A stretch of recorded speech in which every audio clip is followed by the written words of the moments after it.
and this is one of the main things that causes fatigue in runners, is the recruitment of muscle fibers that are not fatigue resistant. So, as Ben was saying, when you start to run fast and you're fatigued, you have to recruit motor units and thus muscle fibers that are not fatigue resistant to sustain the same amount of force production. So, hello and welcome to the Endurance Lab podcast. My name is Dr. Bill Evans, professor of exercise science, and this podcast covers the physiology of running as well as talking to some of the best runners, practitioners, and coaches in the sport. Today, I'm super lucky to have one of my dearest friends, and actually my identical twin brother's employee. No, he's not paid to be here, but he's one of the biggest names in sports science right now, particularly for sprinters and jumpers. If you've ever been on Instagram, you've inevitably seen one of his videos.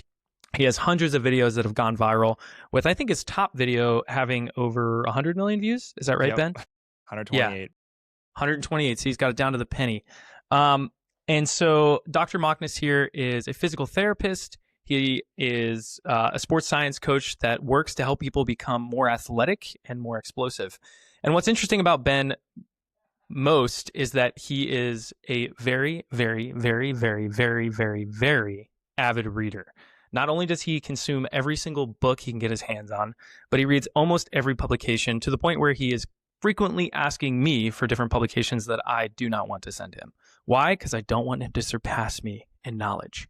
So if you're new to the podcast, this might be a little bit of a different episode. We're going to cover a lot of physiology, inevitably, maybe a little bit of rehab, with an intent to kind of understand the basics or the first principles behind getting faster and stronger. Another piece of this that we'll probably talk to Dr. Moxness about is maybe a little bit about how runners in particular can benefit from strength training given their very, very low thresholds. And when I say threshold, I mean we're pretty weak. So without further ado, Ben, did I miss anything? What else could I say about you? That was a great intro. I appreciate the kind words, Dr. Evans. Wow. You are not allowed to call me Dr. Evans on this podcast. Billy. Yeah. For every reason under the sun, you have to call me Bill or Billy. You can call me Dr. Evans if you want. Dr. Bill? No. So, Ben, first off, thanks for agreeing to come on the podcast. Can you tell the people a little bit about our relationship?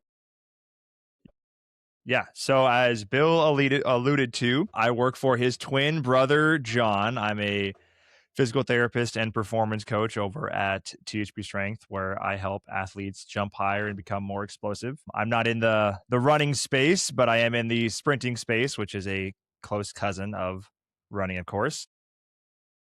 Some people would say that sprinting is running, Ben. They may say that. And I mean, sprinting is or maybe running is a derivative of sprinting. I don't know. It's possibly, but anyways, yeah. So I'm a PT and a strength coach, performance coach over at THP Strength. We work with primarily jumping athletes in volleyball, basketball, and we're probably most known for working with our professional dunkers. We also have a handful of track athletes as well, and some other sports like soccer and even like handball. And how I know you is, this is a fun story of how we met. Craigslist. Bill was trying to get into Instagram and of course was working with John at the time, or I obviously still am. And John, let's just say John knew a guy and I was that guy. And so Bill and I had a nice conversation on how to grow his page. What's your page? Dr. Evans Running? Dr. Evans Running. Yeah. That's right. RIP Evans Based Running. That was my favorite handle. I liked Evans Based Running, but I was pretty sure you told me to change it. I did not tell you that. That's a complete lie. But anyways, I gave Bill the rundown of how to grow on Instagram since I have the algorithm somewhat figured out. And of course, he was pretty successful, which is great to see. He's doing a wonderful job. But ever since then, so Bill originally just called me just for about questions with his Instagram. And then we basically kind of started a call streak, and we've essentially called each other every day for about 6-7 months straight now. And we're just the best of friends. We are the dearest of friends. And the dearest of friends. To the point where my wife is somewhat perplexed, maybe even a little alarmed by how frequently we talk. No, she knows Ben, but luckily we're going to get to go to Nebraska to see Ben in a few, 2 weeks. 2 weeks. Yes, yeah. You'll be here in 2 weeks. It's going to be super fun. Yeah, not necessarily to see me. They're there for a wedding, but I'm just a bonus. No. It's for you, Benny boy. So yeah, he's on Instagram. He's the athletic doc. Is it just athletic doc? Just it's athletic doc. Yeah, and so he has, I think you're up to 215,000 followers. What do you yeah, at? 215K. Yeah, just a casual conversation between two influencers. Although I would argue I'm not an influencer. I don't influence anything. You're influential though in the running space. That's scary. In fact, this is a good thing to bring up. I was someone sent me this Reddit post called Plog Snark recently. I don't know what that is, but I guess they just gossip about people on the internet on Reddit. Jeez. And yeah, they picked up this podcast and someone was like, oh, you should go listen to it. The host seemed to be reasonable. He let Emily Venters talk. I don't know if there's any tea on him. And that was scary because I'm like, there's no tea on me. I'm just the most average human being ever. There's nothing about me that's exciting. I have an identical twin brother. That's probably the most exciting thing. You live an exciting life. You run like a 3:26 marathon. Or 2:30. Sorry. 2:36. Get it right. 2:36, not 3:36. 2:36. Yeah, I guess that counts. No, but yeah, Ben has been super helpful with my content. And if you ever look at my style, you'll probably notice the similarities to his, although he frequently says it looks like a 30-year-old man made it. And I'm like, Ben, yeah, I'm we're 32. refining his technique. We're refining his craft. It's never going to be perfect. And the Instagram is just a means to get you to listen to the podcast. So welcome. If you're listening to this, then we've done it. We've accomplished our task. So, Ben, this podcast is about the science of running. Now, one of the things that is a primary determinant of running performance is running economy. And running economy is largely driven by the nervous system. So I know that you recently read an advanced neuro textbook, and I was wondering if you could talk a little bit about, when it comes to running and really motor patterns in general, how the nervous system plays a role in that. And you can get as nitty gritty or as basic as you want. Yeah. So, I mean, I'll speak from the lens of running, but I get a lot of it from a lot of the sprinting research that I read. So there might be some nuances with the running specifically. But so essentially with the nervous system, so you like we were talking about the other day about motor unit cycling and how the one strategy the nervous system uses to essentially drive up efficiency is that it will actually just recruit more motor units rather than fire them faster, because if you fire them faster, that can lead to some failure or potential failure at the neuromuscular junction. And really, it actually just requires a little bit more effort on the nervous system's part to increase rate coding, like the frequency of motor unit firing. So in short, when your nervous system fires, it has one of two options. It can either fire A, faster, right? Or B, it can fire them at the same time. It can fire, essentially, you can increase the magnitude of the impulse it sends, or it can send the same impulse but just more frequently. And right. So the best way that I think about this is like with stim. If you put stim on your leg, you can turn up the pulse width, you can turn up the frequency, and you can turn up the intensity. So if you mess with the frequency, that's like shooting a motor neuron faster, right? Mm-hmm. And the faster you turn that frequency, the more likely your muscle is to contract and kind of cramp or hold an isometric contraction. And then similarly, if you increase the intensity on the stim unit, like the number, the beep, beep, beep number, then inevitably that will also do or have a very similar effect. So what you're saying is that you were saying that which one generally causes fatigue if you depend more on the frequency or the intensity? Rate coding, because you have a train of impulses at that neuromuscular junction, and that can cause some of like the receptors to, it was like the receptors were like desensitized, or there'll be some sort of like damaging, and especially over the context, that's not really going to happen in my field with explosive performance, but with running repeated contacts over time, then you can get some. I don't remember if there's enzymes that degrade certain aspects of the neuromuscular junction or what, but that's just acetylcholinesterase. Well, yeah, that'd be one. ACHase, yes, but yeah. Well, it's interesting too, because you actually sent me this paper and I made a post about it. And I can't remember the exact specifics of it because it's kind of complicated, but we know that a neuron's membrane potential, which is, it's essentially the charge inside the cell, is generally negative. And so your neurons exist around negative 80, negative 70 millivolts. And when you want to fire that neuron, they get progressively more positive. And I explained this in class today, actually, as Imagine you have a coal, like a hot coal from a fire, and you're going to blow on it, right? You blow on it, you blow on it, and then eventually it catches fire, right? That's essentially how your neurons work, right? You build up this potential and eventually you reach what we call a threshold in a fire.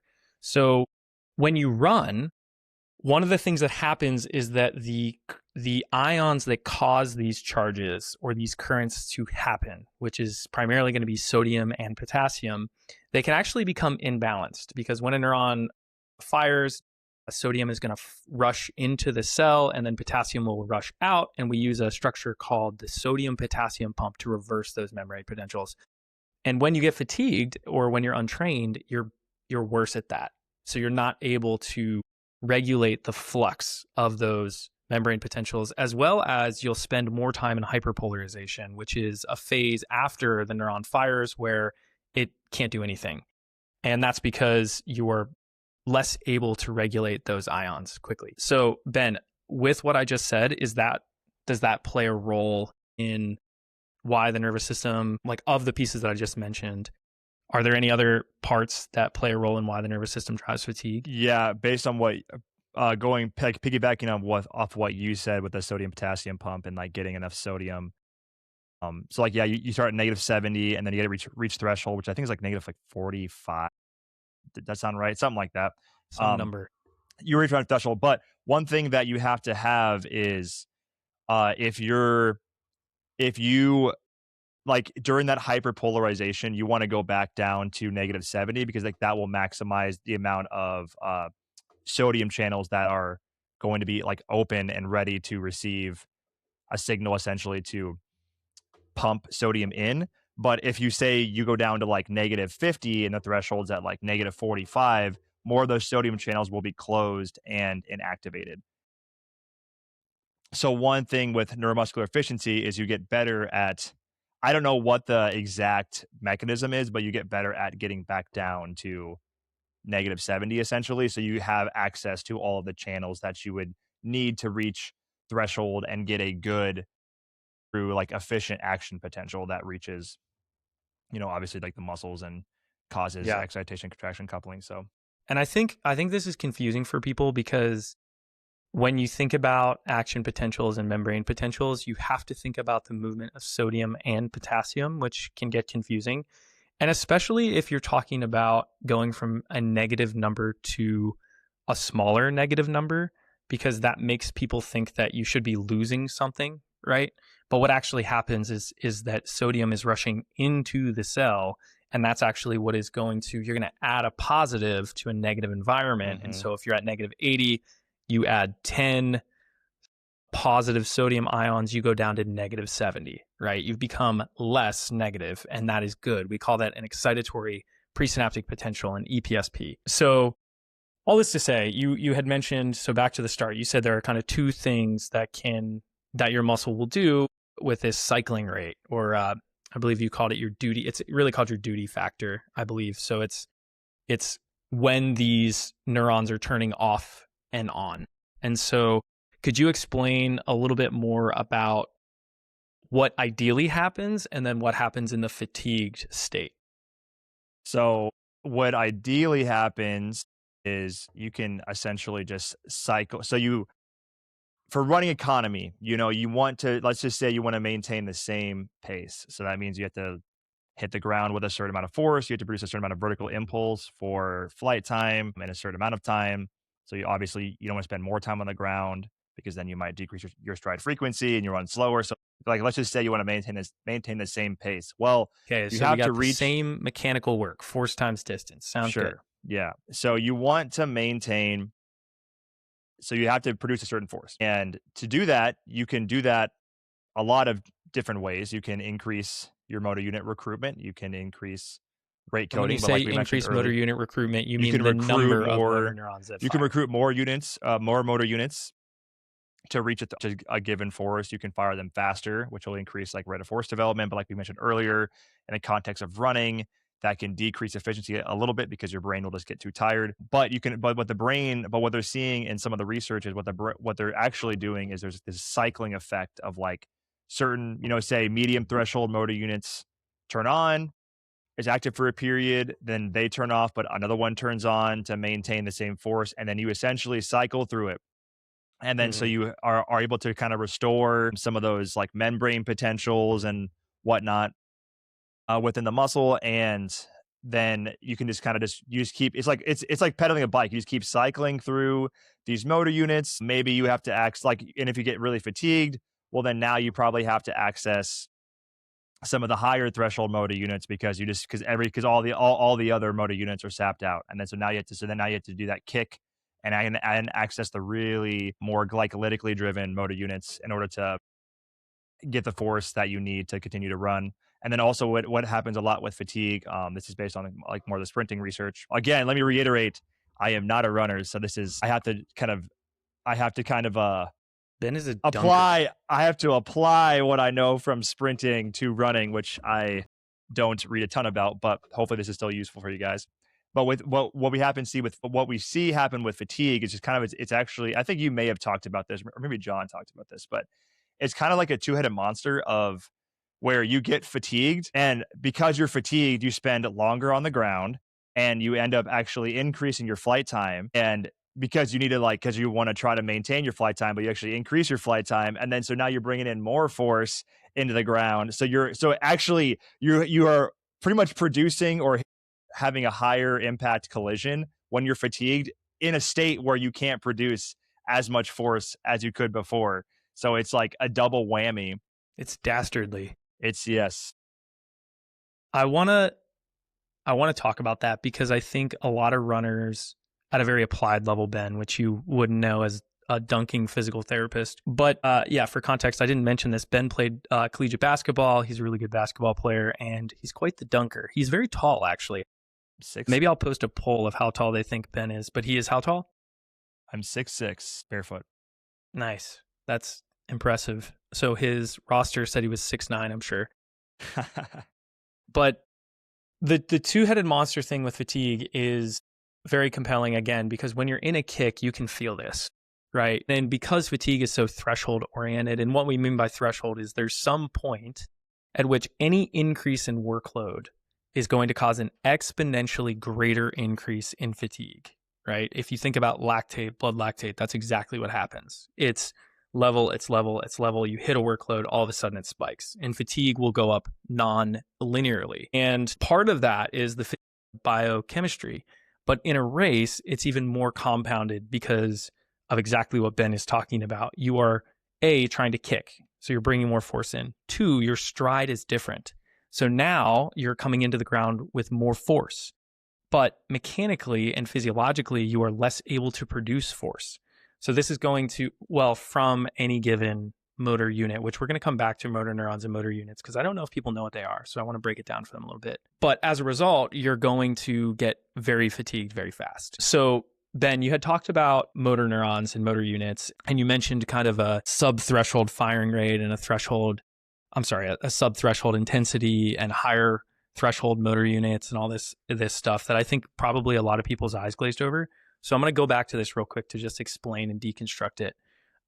When you have, and correct me if I'm wrong, Ben, but if I take a motor unit, which is defined as the motor neuron and all of the muscle fibers that it innervates. So you can imagine this like a wire connected to, with kind of a splitter on the end of it, and it's connected to a bunch of other things. So if you ever used a dongle on your laptop, right, this is inevitably what it looks like. It's got a bunch of one cord coming out and then a bunch of cords that it splinters off of, and they go plug into a bunch of different things. That's essentially what a motor unit is. It goes to all the muscle fibers. And so if you were to take a cross section of a muscle, you would see like all the muscle fibers they'd look like a bunch of hot dogs stacked inside of a tube. And, not every adjacent hot dog is connected to, bet you didn't think you're getting a hot dog analogy today, Ben, is connected to the same motor neuron. And the reason this is important is because, and I'm fairly certain of this, and Ben, you'll have to correct me if I'm wrong, but you can, if you stimulate a motor neuron, so let's say you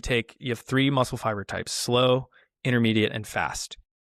The muscle fiber type is partially driven by the type of motor unit.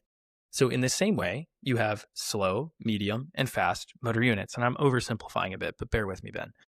Now, Ben, of those 3 motor units that are connected to each of those 3 muscle fibers, Which of them is the easiest to fire? In other words, has the lowest threshold for firing? Well, I would say it's the low. I would just say it's the low threshold motor unit, the one that innervates the slow twitch fibers. It's I believe Perfect. they also have the fast twitch fiber ones have faster conduction velocities, like they're more myelinated and pretty. I'm almost positive that's right. So the fast twitch. So you answered the They're question right. It thicker. was just, They're larger and they have more myelin and they have faster conduction frequencies. but they are gonna require Velocities. a higher threshold, correct? Yes, they're going to require a higher amount of excitatory input to fire. Yes. So when you talk about a high threshold motor unit, you're talking primarily about a type 2X fiber, a very fast, a very explosive fiber. When you're talking about a low threshold motor unit, you're talking about a slow, very endurance-based motor unit, right? And this is why if we use something like EMG and we pick up a weight, what you'll be able to detect to some extent, it's not great, is that the type 1 motor units are going to fire first.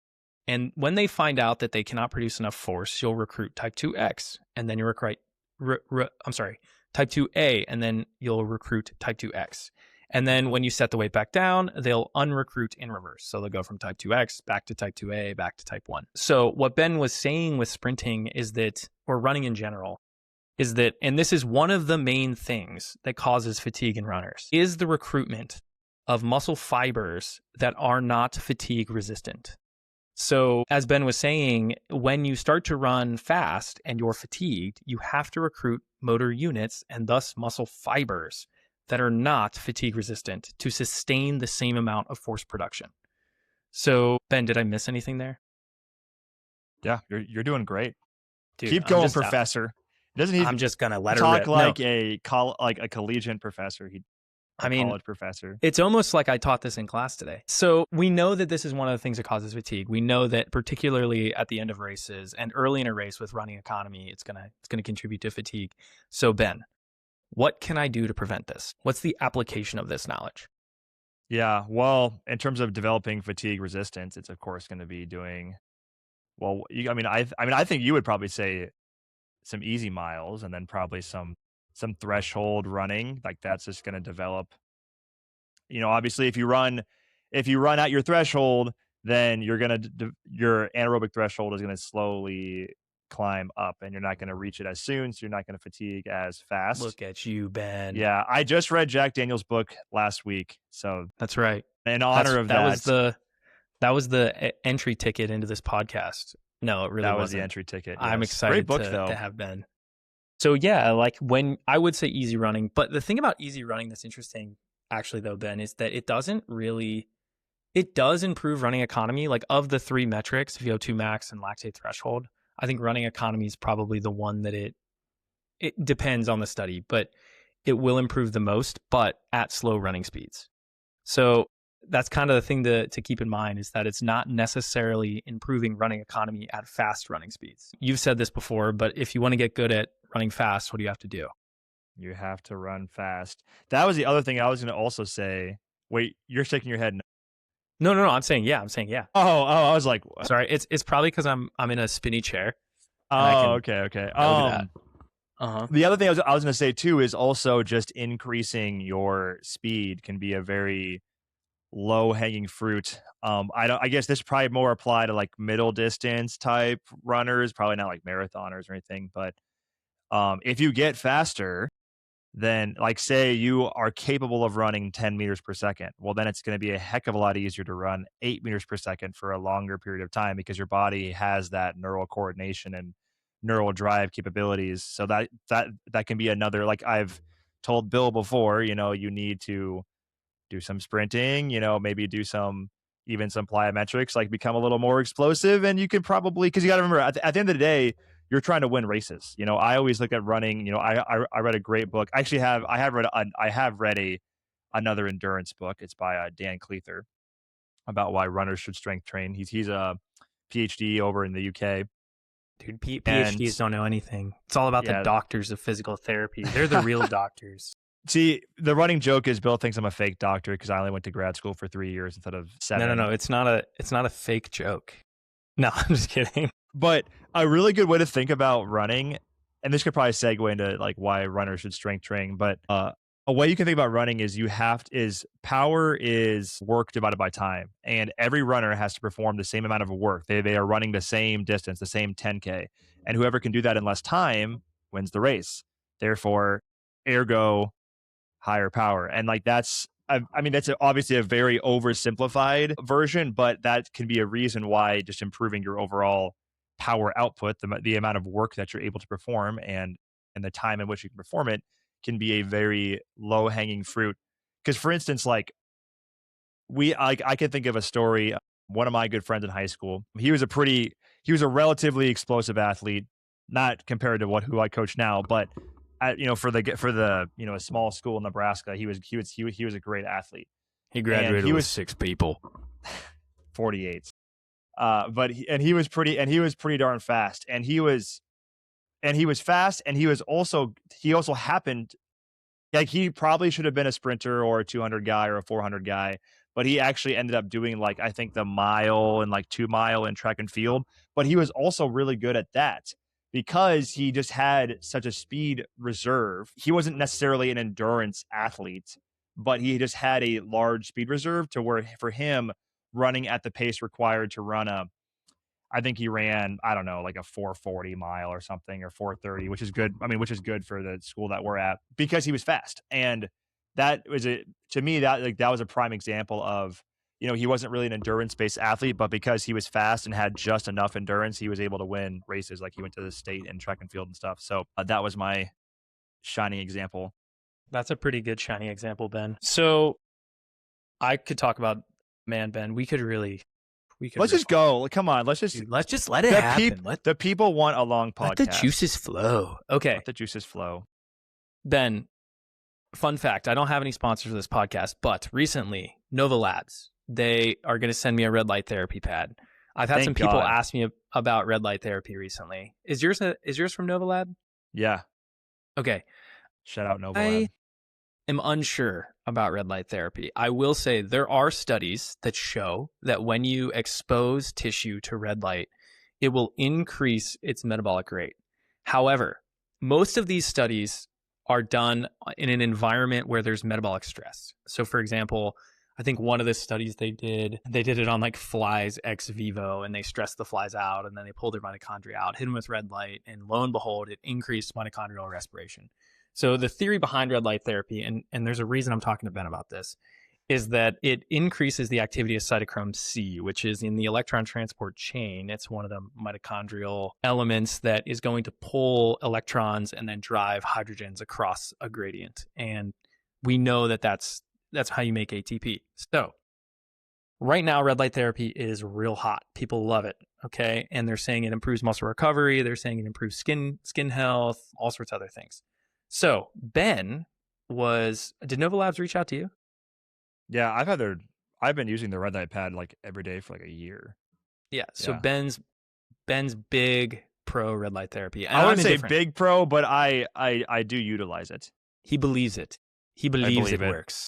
I've seen it firsthand. So yes, he watched his muscle grow 10 sizes too large, like the Grinch's heart. And I am the Grinch. But... So I recently got a pad, and I'm going to be doing a study on red light therapy, Ben. And they're going to mail me the pad, but the study is going to use muscle damage, and then it's going to measure something called mitochondrial capacity, which I'm not going to talk about because it's too complicated.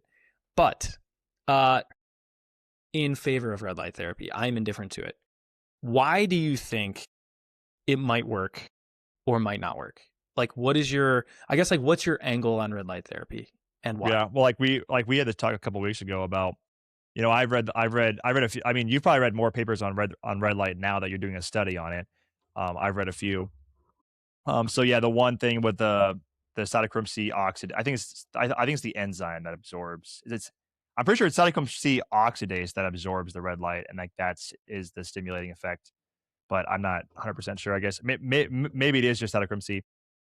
So yeah. So anyways, I think they're the same thing, aren't they? I'll look it up. Yeah, are they the same thing? Okay, usually. Sure. So yeah, increasing essentially the activity of your cells. Think about like muscle cells and any cell that repairs muscle damage, or I've seen it work well with anything muscular related. If you have really sore muscles, like, or one time I had my back was like really sore. And after playing a volleyball tournament, and I did like two sets of 20 or two sessions of 20 minutes on the red light pad, and the next day it felt significantly better, and I was shocked. And so ever since then, I was kind of a believer. I haven't really noticed it as much working well for tendons, just because tendons just don't have as high of a very high metabolic rate compared to muscle. But for muscle, I've seen it work well. So that there's that. So there's that one of just increases essentially. It just kickstarts your mitochondria to kickstart all the cellular processes. And then the other one is it decreases the viscosity of intracellular water to help with delivery and removal Decreases of. the viscosity, so it makes it more fluidy, It less makes it more syrupy. fluidy. So yeah, so it helps with the essentially the delivery and the removal of waste products. But I'm pretty sure, with anything you were talking about this, anything heat related, you'd probably get that effect. That So it's was kind of that so was it's what not I was going to necessarily bring up. exclusive to red light, but it feels good. Like it's kind of warm, and you Yeah, just kind of sit there. it's like a big red I warm like it. hug. I like it. So that's actually, I'm glad you brought it up. That's what I was going to say, is that my theory is that it might work, but primarily by increasing the temperature of the tissue, which will bring blood flow to the skin, which Mhm. isn't necessarily to the muscle, because I don't know I don't know how deep it goes. It is infrared, so it should go deeper into the tissue.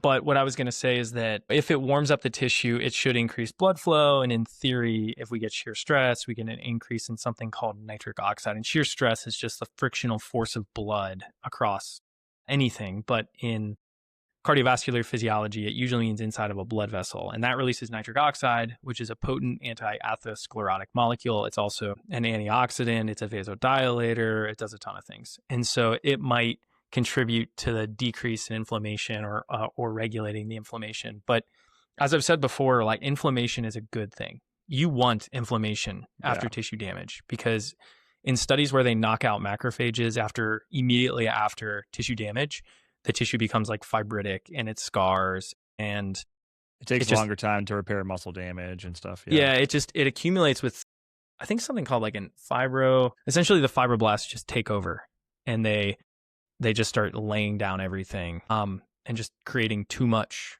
collagen, and not the good kinds.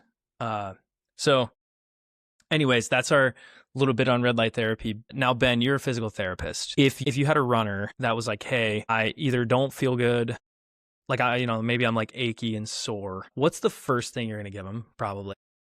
I'm going to look at their weekly volumes, and I'm going to find a way to reduce their weekly volumes or Good luck. intensities. That's probably the easiest. I mean, a lot of injuries, I mean, especially with running, because it's very, very repetitive. A lot of it, over the overuse injuries, but overuse is exactly how it sounds. It's overuse. And so if you can find ways to reduce your volumes or your intensities, Okay, but let's say that you're a distance runner and that's not an option. so you can't do load management and, run one less day per week. Correct. Or you can't do one extra easy run instead of like a hard workout. Yeah, all of my listeners are shaking their head. They're like, yeah, no, that's not an option. I don't want to reduce my running volume. Yeah.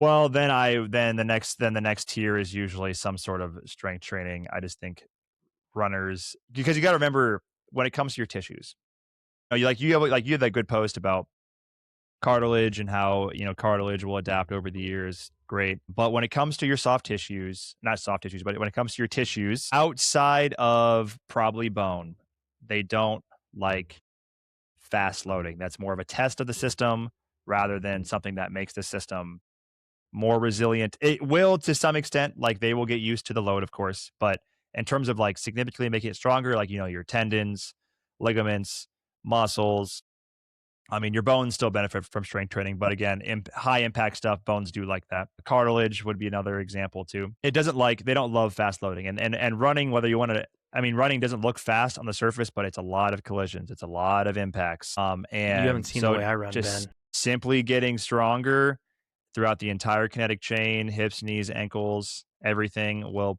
probably improve your symptoms dramatically. And Bill and I have this conversation frequently on how runners are probably by far the easiest people to do strength training for or program. Cause like in my field with, high level jumpers, guys who are jumping 44, 46 inches plus, you know, it requires a lot of thought going into their program, seeing where their deficits are, doing this huge, you know, periodized macro cycle. But with runners, man, they just need a little bit of lifting because they're already so weak that their thresholds to get stronger are low. Like they only need to lift twice per week. Might only take them 30, 45 minutes, and they can lift after the run. Like they could go for an easy run for whatever 30 minutes and then go lift for 45 minutes, and there's your hour 15 workout. Like it's a very easy thing to add into the program.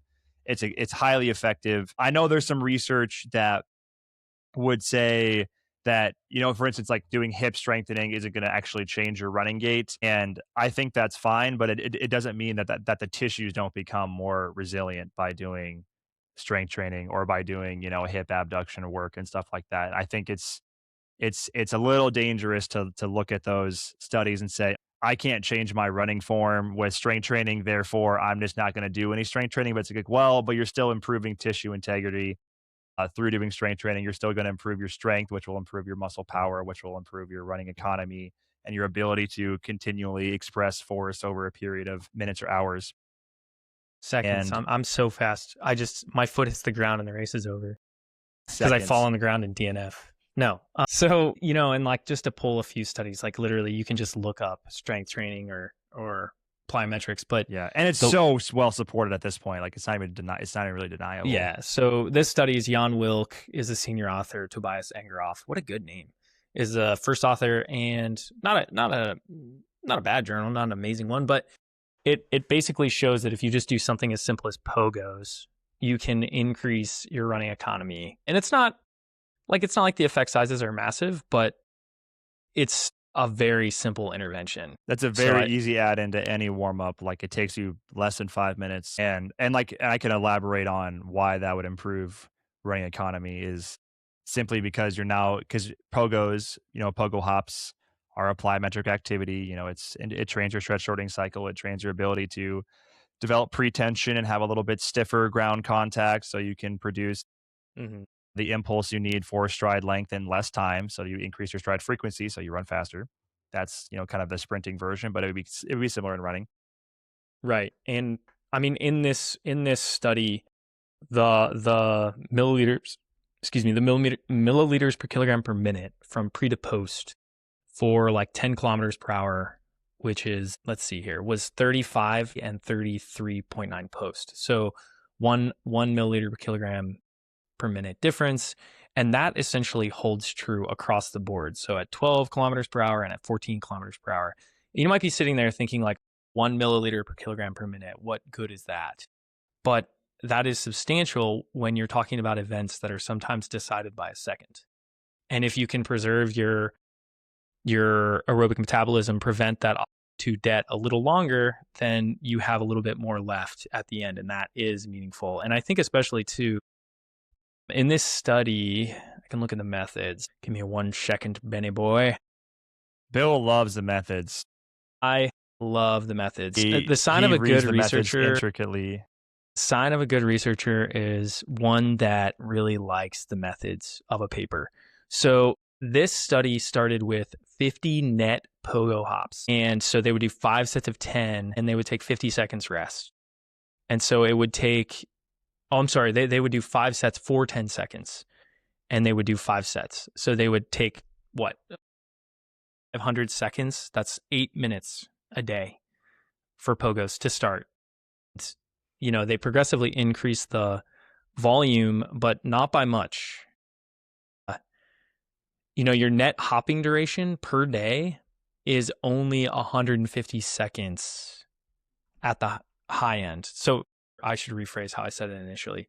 So it's 6 sets of 10 seconds and then with a 50-second rest. So that's what kind of drives up the time. So it's less than 10 minutes regardless of how you do it. But the study progressed them by just decreasing the rest, which I actually probably wouldn't recommend. I have increased the intensity and increased the rest. But Yeah, but we're runners. We don't have time for that. But it still worked. And, you know, there's a lot of studies where they just have them do something simple like squats or Bulgarian split squats, or I don't know. What else, Ben? It's just like a simple, easy strength. It's going to help you. yeah, I mean, you could do anything: leg press, you know, Bulgarians, back squat, front squat, I mean, if you have a belt squat, deadlifts would be fine. Even like So literally hamstring anything. curls, anything that strengthens hip thrusts. Yeah. So, Ben, one other thing I want to touch on now. Why is it that tall people, so I think there's a debate in the sport of like, what's the ideal height for an X runner or Y runner? Because runners are very interested in kind of archetyping themselves and figuring out what event they're most likely to be It's the best same at. thing in jumping. I know it's like, am I a speed or a power jumper? It's kind of like, I feel like sometimes it's like horoscope. It's like, well, I'm a Sagittarius, I'm a Leo. And so people are interested in this and running. And I recently made a post about the Jack Daniels running formula and how you can look at the normative data for each of these events. And we know that there's correlations between mile time and 5K time.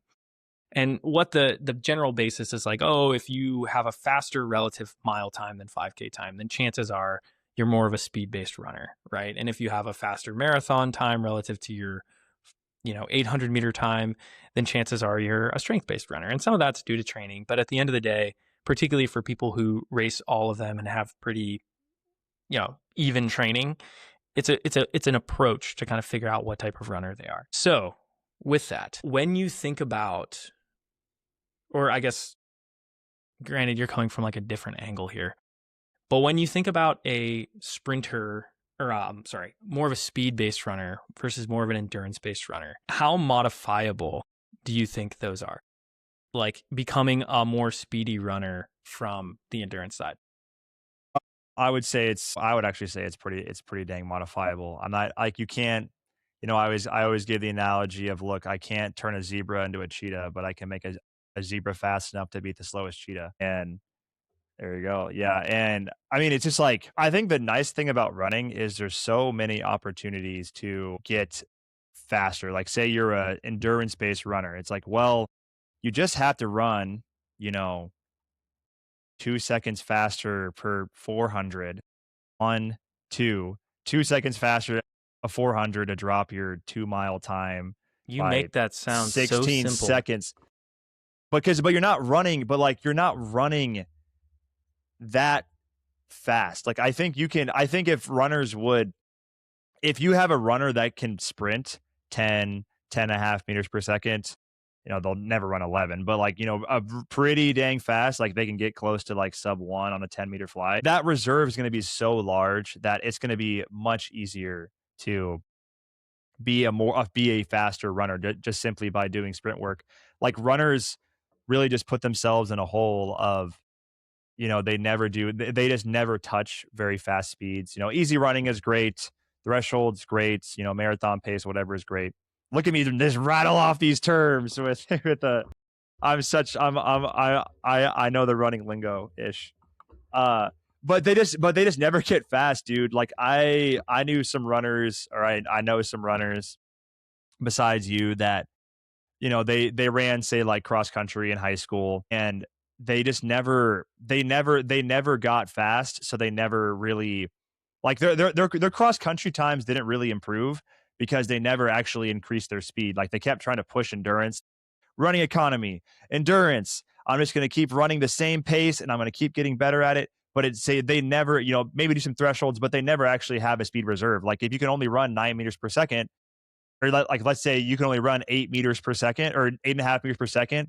Well, running 8 meters per second for 20 minutes straight is going to be really, really hard because that's a very high percentage of your speed. But if you can run 9.5 meters per second or 10 meters per second, well, then now, even as an endurance based athlete, 8 meters per second is going to be a heck of a lot easier. Again, back to strength training too, the threshold for speed adaptation in runners is so low. Like it doesn't take a lot of sprint Yeah. work or even like strides to get them faster. So if you're an endurance based runner and you're like, oh, I'm never going to get faster, I just have to keep improving my running economy and I'll be good. But it's like, dude, the fastest person wins the race. And if you get faster, you're going to increase, especially if you're like, in that K or under club, where you're actually running pretty good speeds, not necessarily a marathon. Oh my gosh. Like you're going to be like, okay, maybe let's just debate this real quick. Here's a fun Well,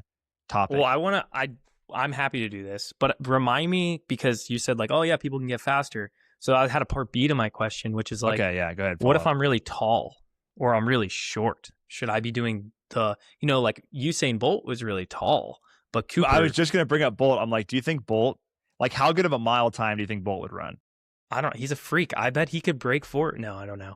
I don't think he would break 4. Maybe I don't. I mean, because he is. I mean, he is a fast twitch athlete, but his speed reserve is so large. Like he would definitely run a fast 800 for sure. He would. Yeah. Well, he I think he was a 400 runner. Yeah, he was a full. Like he's ran a really good 400, so he would definitely be good at middle distance and probably even pretty good at the mile, simply because his speed reserve is ridiculous.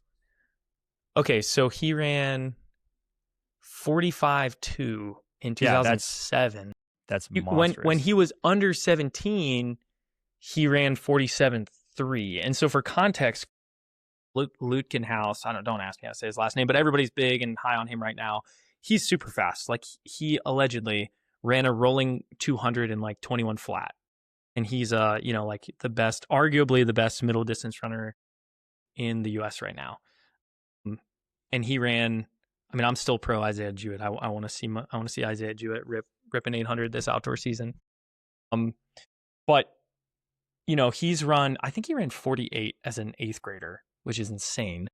And his 400 PR, I think, is 46.45. And this guy's running 142, 143 in the 800. I mean, it's not like they're landslides apart. And I think sometimes people think they are. But I agree. I don't think height matters. I think people hype it up too much. I think if you look at the demographics, you're generally going to find like a trend, but you're always going to have outliers on both ends of the spectrum. And it's always going to be a bell curve too in terms of like who's the most ideal. Like I'm 6'6". I'm never going to be an elite sprinter. I would never be an elite endurance runner if I wanted to. Don't say that. Like fast sprinters outside of Bolt, and some guys who are 6'3", they're usually 5'11" to 6'1", maybe 6'2". It's because they can simply their levers are not as long, so they can swing them faster, and they have lower body mass than when you're taller, of course. And when, of course, with that comes shorter ground contact times, but their legs are long enough, like they have high hips, to where their stride length is still going to be good. Like you also can't be 5'7" or 5'8", because your stride length just simply will not be long enough, and you can't decrease your ground contact time past like Tell that to Tavon Bromell. 0.078. Or Sue Bingchin is who's the Canadian sprinter? He got silver in the 200, or did he get gold? The Canadian, which one? He ran for Altus. Ben Johnson. No, you talking about DeGrasse? DeGrasse, yeah. Did he win wasn't gold? But he was like tall. He was a little taller though, wasn't he? No way, dude. How tall was he? I don't know. We're gonna look it up. I can't wait for our debate. I'm so scared. I was gonna add this. No, that was my debate. Was the Bolt one? What? Which part? Well, DeGrasse is 5'9". 5'9". Wow. Mark. Hey, everybody, listen to the podcast. Chalk one up for Bill. Look at that. I thought he was taller than that. Nah, he's short. Is your debate about? Wait, it was but about. But again, height? that's bell curve though. So I mean, that fits in the 5'8" to 6'2" category. Usually, a guy like Noah Lyles, who's like 5'11", is probably gonna have a better chance. Like I was talking to Dr. Mike Young about this. He's got to be like 6'1". Noah Lyles. Noah Lyles is 5'11". You look that up, because I know. Look it up. Because you're tall, then maybe you just have like a misunderstanding of height. It may be. Oh, you were right, brother. I told you I was right. Yeah. Dang it. I thought he was tall guys just weigh too much, and they can't swing their limbs fast enough to make up for. His hips are just like so high. I feel like. Yeah, he has a good stride. I mean, I think one of his, I think his coach Lance Brahman had said, "Sorry, runners, this is sprinting. I know this isn't your. They'll survive. You don't love this, but he has his model that was built by Ralph Mann, like the king of biomechanics and sprinting and hurdling, and his model is able to break the world record, but he has to do. So he's like, realistically, he could break the world record at 5'11". Yes, like his model says he can. When they do a biomechanics like this is optimal everything. If you optimize everything to the nth degree, I think he can break the 200 for sure, and maybe the 100. But I'm pretty sure his model has him at that. But again, does he have a COVID? Does he have COVID built into that? Like, like getting. Noah Lyles got COVID in the last Olympics. Don't you remember? Oh, I thought you meant like a COVID year or something. I'm like, what is he? What do you mean? COVID year. Yeah, that's what it was. Oh. No, the COVID effect. Running a 200 while Yeah, not breathing. maybe. Yeah, that was unfortunate that he All got right, COVID. let's. Oh, dude, there's so many things I want to talk to you about, but We could. let's end it with another. Let's figure out another topic that we fundamentally disagree on. That's probably I'm a trying to. lot of top. That's Now that probably. I feel like we don't disagree on everything. What was the thing the other night? We were like, dude, that's not the way. I was dying on that hill. I don't remember. It turns That's out we like I just feel like that never happens every disagreed. day. Yeah, But I it's know. usually nothing like exercise science related. It's like culture or pop culture related. No. This one. Well, there was the example of if I took all of the students in my class and I took their relative strength, and I said the females would Allometric have, scaling. yeah, the females would have a higher relative strength in my class, and you were like, "There's no way that can't be." Then, lo and behold, what conclusion did you come to? Yeah, allometric scaling is real. But I'm still kind of iffy about it though, because women, all right, can reach similar strength levels to men in lower body exercise, but still, I mean, I'm most of the data that I've seen, men still have higher relative strength. And now, I mean, of course, not excluding upper body stuff, but like lower body related things. Well, we're But talking mainly about like, yeah, when you look at it's a bell curve again, but it has to do with body size and how a smaller in like someone with a that's anthropometrically smaller is going to scale better from a relative perspective than someone that is bigger. And square cube law. yeah, which if you think about when Ben said like, oh, they have longer levers, it's harder to get them moving through space. Part of it is because of that, because there are so many things in the body that have non-linear relationships to where any increase in size is going to have exponentially higher Yeah. Like they have problems. longer limbs, they have heavier limbs. And because of allometric scaling and slash the square cube law, which is pretty much the same thing, they have less muscular cross sectional area to move those limbs. So there's three things that are working against them. What's that law? What is it? Square cube law is when your cross sectional area scales to the power of 2, but your volume scales to the power of 3. So your mass scales to the power of 3. So it's like elephant versus ant. Like ants have crazy relative strength, but elephants don't. Well, let's end It's it just with this, it's Ben. Are you an it's a law of elephant or an nature. ant? I'm probably an elephant. I'm so tall. I mean, Are you? it. I like to think Are you strong? I would say I'm probably. What's the like weakest big creature that exists? Like a sloth? Is that like the relatively weakest creature relative to its size? Sloth? Maybe a I have whale. Whales no have to flick. be relatively weak, right? Yeah, but they're huge. Did you say like medium sized creature? Yeah, I know. I'm just changing the scale. I mean, I don't know what I'm trying to think of a creature like is an anteater. An anteater does not look like an explosive animal. I have no idea. I'm pretty sure. And an anteater feels appropriate because it eats ants. Fun fact about Bill for the people is Bill has the randomest facts. Like he'll just pull out an animal fact that I've never heard of before. What was it? What did I? You have so many, just like you just have little, like you know so much about things that I wouldn't have expected you to know about. Like something that has nothing to do with exercise physiology, which is your PhD. One Like I'm time definitely more of a specialist. Yeah, I started telling Ben about chemolithic autotrophs and how these are underwater bacteria that Yeah, that was great. yeah, they use iron as a carbon sink and rubisco, which is like one of the chemicals in photosynthesis to consume carbon, and the more carbon you feed them, the more they grow. And so they may be a potential solution to excess carbon in our environment. And Ben was like, I could not care any less. See, this is why for those listening to this, you need to sign up for Bill's training immediately because Bill's This is a quite great literally transition. a genius. I don't know if I'm. I can honestly say I'm going to give a testimonial. Dr. Bill Evans is one of the smartest people I've ever met in my life, and I have heard many smart people speak, but he is legitimately a genius, and I recommend him to all my running friends to consume his content and hopefully sign up for his coaching. That's so tender. I would reciprocate it, but I don't want it on record. And I'm going to take what you said and I'm going to post it on my Instagram page. No, but genuinely, Ben, thank you. And for those of you that haven't checked out Dr. Moxness's content, he teaches me things frequently, and it's annoying because I'm prideful. And yet he still finds ways to teach me about things that I had no idea. One of the best things he taught me is that sprinters don't reach full triple extension. And I have videos My like most back in the famous day. video. Yeah, it's his most famous video where I'm sprinting and I'm reaching triple extension. And it's like the perfect, this is what not to do. And this is what you should do. So if you don't follow Ben, you should. He coaches for THP Strength, which is my identical twin brother's company. They mainly coach sprinters and dunkers or jumpers, but he is a coach for them. He does a lot of their does some programming for them as well as some rehab as needed. Though I know that's not his he doesn't wake up every day thinking like I cannot wait to. That's right. So definitely go give him a follow as well. He's growing like a weed on Instagram. I can't keep up with him. Just when I think I've got like I'll get a viral post and Ben will just be like, oh, I had like 6 more. He's an absolute workhorse when it comes to everything that he does.